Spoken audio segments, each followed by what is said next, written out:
Things to think of first. A foreword. The efficiency of a book is like that of a man, in one important respect. Its attitude toward its subject is the first source of its power. A book may be full of good ideas well expressed, but if its writer views his subject from the wrong angle, even his excellent advice may prove to be ineffective. This book stands or falls by its author's attitude toward its subject.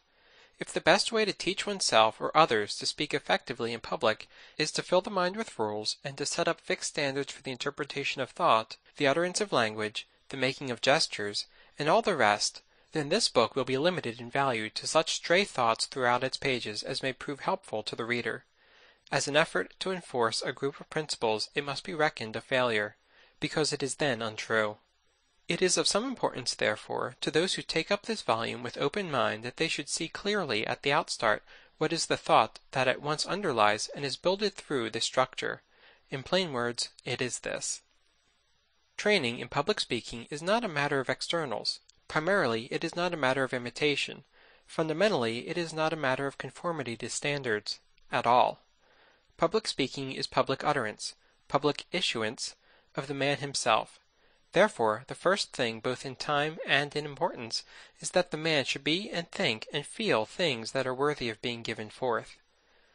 Unless there be something of value within, no tricks of training can ever make of the talker anything more than a machine, albeit a highly perfected machine, for the delivery of other men's goods.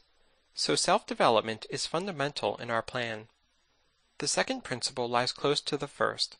The man must enthrone his will to rule over his thought, his feelings, and all his physical powers, so that the outer self may give perfect, unhampered expression to the inner.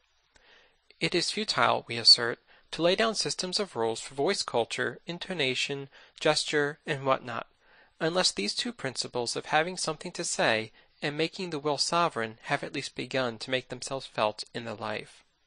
The third principle, we surmise, arouse no dispute.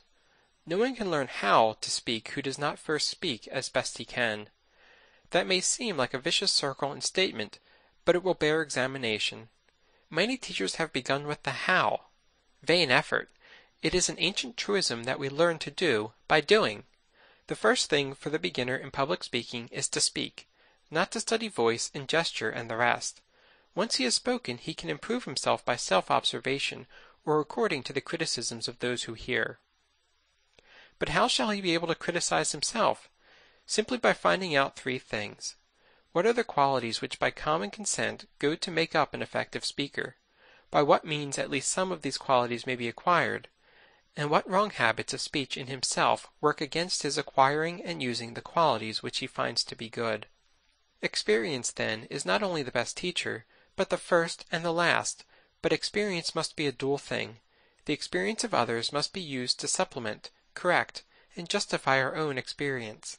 In this way we shall become our own best critics, only after we have trained ourselves in self-knowledge, the knowledge of what other minds think, and in the ability to judge ourselves by the standards we have come to believe are right. If I ought, said Kant, I can. An examination of the contents of this volume will show how consistently these articles of faith have been declared, expounded, and illustrated. The student is urged to begin to speak at once of what he knows. Then he is given simple suggestions for self-control, with gradually increasing emphasis upon the power of the inner man over the outer.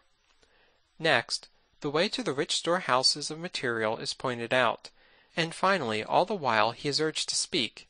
Speak! Speak as he is applying to his own methods in his own personal way the principles he has gathered from his own experience and observation and the recorded experiences of others.